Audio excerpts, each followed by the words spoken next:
championship. And last year, the margin, 8 points, as Kurt Busch won the title.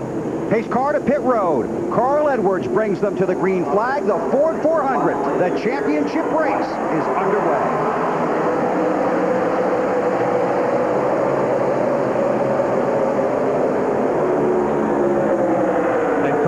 Said he was going to talk to Ryan Newman about letting him lead that first lap.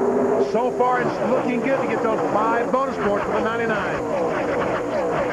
Ryan may not have a choice on that. Carl Edwards had a pretty good start. Here he comes. Here comes Newman trying to spoil that bid for 5 points. Edwards got it.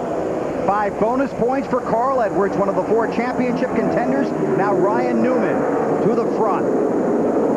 Like the Busch race yesterday, we see those Penske cars, like Marty Snyder, run very fast down the straightaways. The 5 car, Kyle Busch, got a terrific start, but yeah, comes the 9 car on Casey Kane. A lot of guys in the garage here talking about this 9 car being awesome. And that's quite a story as well, that car they've brought here. So, Marty, did those guys have a conversation about leading a lap?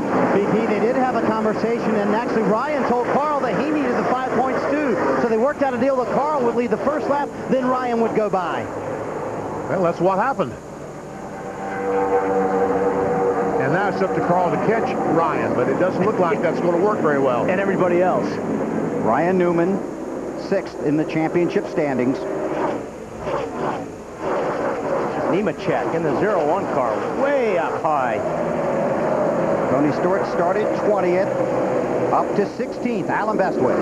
Here is the slogan for the day for the 20 team, Bill. Mistake-free. Crew Chief Greg Zipadelli telling me just moments ago before the car rolled off the grid, if we have a mistake-free day, we'll be in good shape. That's what we have to do. Well, I tell you what, if he can run that line that he is running now, if he can run this low on the racetrack and not get loose, he will have a fantastic day. And one thing about being mistake-free, too, as a race car driver, you got to give everybody a little bit more room today than you normally would. Don't get in that situation where you're going to put yourself in trouble. Because if the guy makes a mistake, you become part of it. Right, and he's going to take you and him out. Jimmy Johnson, last time by, still 30th position. An update from Dave Burns. And Bill, before you start any race, especially a championship race, you need to give each other a little pep talk. That's what they're working for all year. Season finale. Go out there, have a good race. Get a good solid top 10 finish, top 5 finish. Hell, you never know, baby, go home with the trophy. Do everything we can, everybody. Each and every one of us. Have a great day today. Focus all day, guys. No mistakes. Pour it out from your heart, and we'll see where we end up. Jimmy Johnson and Chad Knaus, they also talked about consistency. It's what wins championships. Chad reminded him, I've been saying that for the last couple of years. Matt?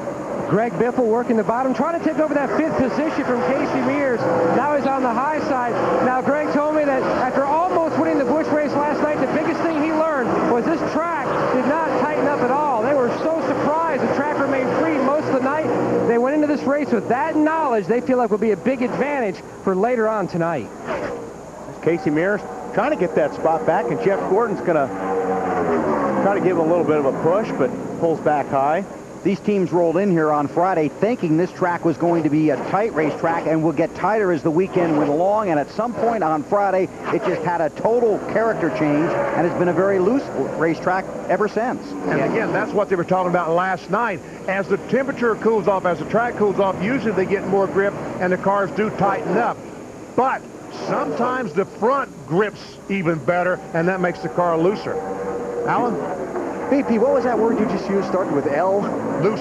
First word from Jeff Gordon on his radio. Right there, turns 3 and 4. The back end is got a little less grip than he would like. And I think we'll hear a lot of that until the sun goes down. I think a lot of this right now is riding it out until the sun goes down and the temperature changes. Matt? AB, when the 24 Gordon was reeling in Biffle, they said it looks like Gordon is really working well on the bottom, just making you aware of it. You may want to give it a try. A lot of different guys using different lines around this racetrack, and as we watch these cars, some guys seem to favor the high line here early in the race as well. If Gordon is loose, he's going to be running that high line. He's not going to be, which he is right now. He's up on top of the racetrack. You can't run the bottom if you're loose because you've got to turn the car too much when you're down on the bottom of the racetrack, and if you're loose, it's going to get sideways. Gordon is 11th in the championship standings. That's a $1 million payday for whoever finishes 11th in the final points. And they get a trip to the stage at the Waldorf Astoria in New York during the championship banquet. Carl Edwards started from the pole, got his 5 bonus points, runs second. Then we drop back to Gordon. Gordon running 5th. Championship standings in the early portion of the race. The names in yellow in the ticker at the top of the screen, the 10 drivers that made the chase for the Nextel Cup, but only 4, Stewart, Edwards, Biffle, and Jimmy Johnson, eligible for the championship today. Ryan Newman was extremely strong here yesterday in the Busch race. Into the day in victory lane. He's out front early in the Ford 400, live on NBC. NBC's coverage of the Ford 400 is brought to you by Ford F-150, built Ford tough. By Bank of America, higher standards. By Sprint, proud partner of the NASCAR Nextel Cup Series. And by Advance Auto Parts. For the best parts, people, and price, we're ready in advance. 15 laps are complete in the Ford 400, and the field has caught the leader, and Scott Wimmer has gone around right in front of championship contender Jimmy Johnson. It's the 11, Denny Hamlin. He's got some contact with the 25 of Brian Vickers. Looks like someone ran in the back of the 11, and I guess it was the 25 car. I would think you're right. A lot of damage to that left front on Vickers' 25 car. First caution of the race.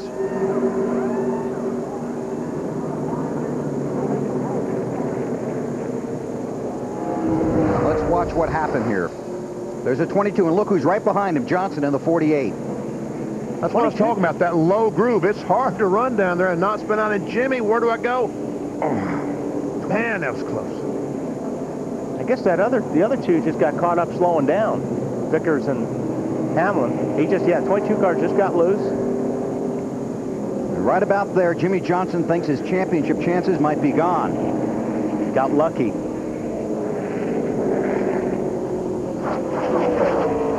Now let's watch behind for the camera zooms in on it.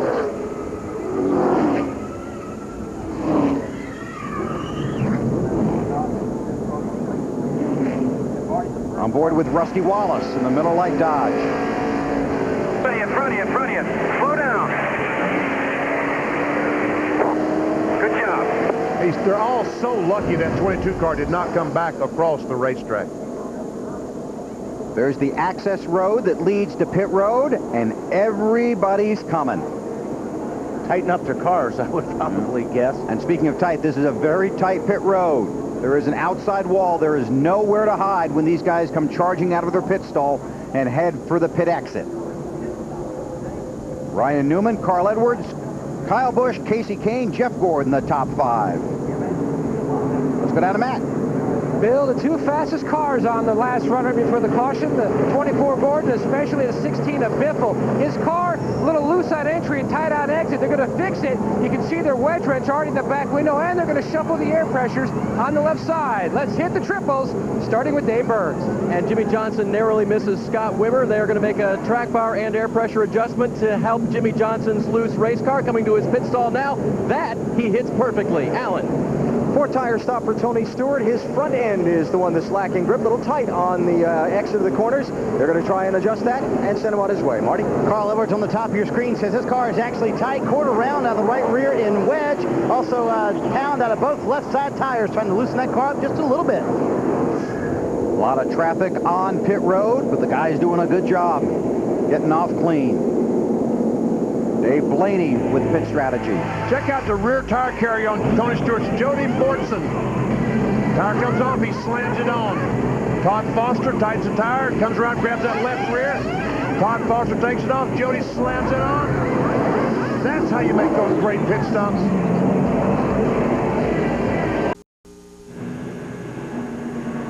Still working caution. The field has just gotten the 1 to go here at Homestead. Here are our AutoZone in the zone drivers for this season. Tony Stewart, 4 straight top 10 finishes. That's why he's on top of the championship standings. Jimmy Johnson has been good in the chase, and Carl Edwards has had a fabulous season including 2 wins in the last 3 races. Now, we talked about how tight pit road is and how good everybody was doing. Well, not everybody. Well, it's certainly tight when... See, one lane, all the way out. Nope. See, you hear that? All the way out. They're telling him he's clear. Ricky Rudd can't see that car coming. So they cleared him, and it was really their fault because the car was coming in and hit Ricky, and Ricky had no place to go. And Ricky hits those pit crew guys on Scott Riggs' car. Watch as Scott Riggs' 10 car starts to make a pit stop. Now, there we see the tire carrier, the rear tire carrier. I believe that's Andrew Carter on the 10 car, just gets thrown out, and it might have run over Shane Cook, the front tire carrier on the 10. Man, that could have been bad news. And we're checking on those guys down there on pit road. Ryan Newman, fuel only on his stop. Dave Blaney is second, 2 tires. Also, Rusty Wallace moves up to 17th with a 2-tire stop. Carl Edwards. Try to get by Blaney right away, which he does, and he goes after Newman. That smoke coming out of the 5 car, that must be a real low tire, pressure-wise, on Kyle Busch's car. Hey, Matt, those guys okay down there? BP, I just checked with everyone here in the 10 pit. Now, they are going to take Rich Boyles to the infield care center to check out his ankle, but he was limping to the infield care center, so that is indeed a good sign after how hard of a hit. Doug Morgan, the Jackman, he also was knocked down, but he's okay. Good, that's good news. Thank you, Matt. Good thing those guys had those helmets on. Yes, sir. I don't know if that's a tire, if he's got a rub there, or if that's just from the pressures being low and it's hitting the top of the fender. When I first saw it, I thought he'd made contact and just knocked the fender in a little bit, but it might be just low air pressure. Matt Kenseth came on the pit road. Whoa, he's got trouble. Oh, he does. Hold on to it, buddy. Hold on to it. 9's coming inside. I don't know if he's got a... I mean, that's just... It doesn't look like he made contact, BP, but he may have some issues with that tire. Dave, what's going on with 5 car? Contact with a 37 car of Mike Skinner on pit road. It's the wrong kind of smoke. Okay, so he does have a rub. Exactly. And check this, Dave Blaney going back by Carl Edwards for 2nd position. They've been racing back and forth. That Blaney's he's auditioning for a job. He's not going to drive the 07 car next year and wants to be a part of NASCAR Nextel Cup racing. Sure does. Trying to put on a good show here today. See if he can land a ride for 2006. Jeff Gordon under Casey Kane. Going to take that spot away. That is for the 4th position.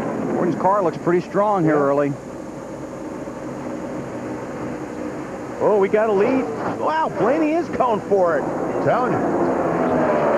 Onto it. Kyle Busch is in the wall. Caution is out.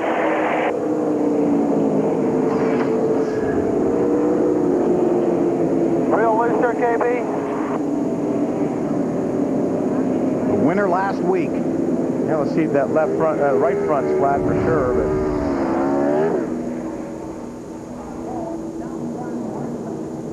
starts to go around. Nice move by Jamie McMurray, and there's championship leader Tony Stewart was right behind that. boy, he's lucky. All right, we'll watch Tony Stewart. Just turns the car left. Good job, Tony. It's also fortunate McMurray didn't turn into him. On board with Tony. A lot closer from, it looks a lot closer where Tony sits. Sure does. Alan, you listening in down there? Yeah, Tony came on the radio after he got by that, and he said, "Oh, my heart doesn't need any more of that." So a close call for Jimmy Johnson early, and now one for Tony. Let's take one more look at this. I think Jimmy Johnson also had to take some possible evasive actions. Once again, there we see him. All these cars start stacking up, and Jimmy goes to the apron. Dave, looks like they're aiming for the 48 car. BP Jimmy Johnson called in. He reported that may have happened what you just saw. Chad said, we'll look at it when you come by. Chad said, yeah, you know, crew chief, it looks like you dinged it a little bit. That may not be a bad thing. We're a little bit loose. That'll tighten your car up a little bit.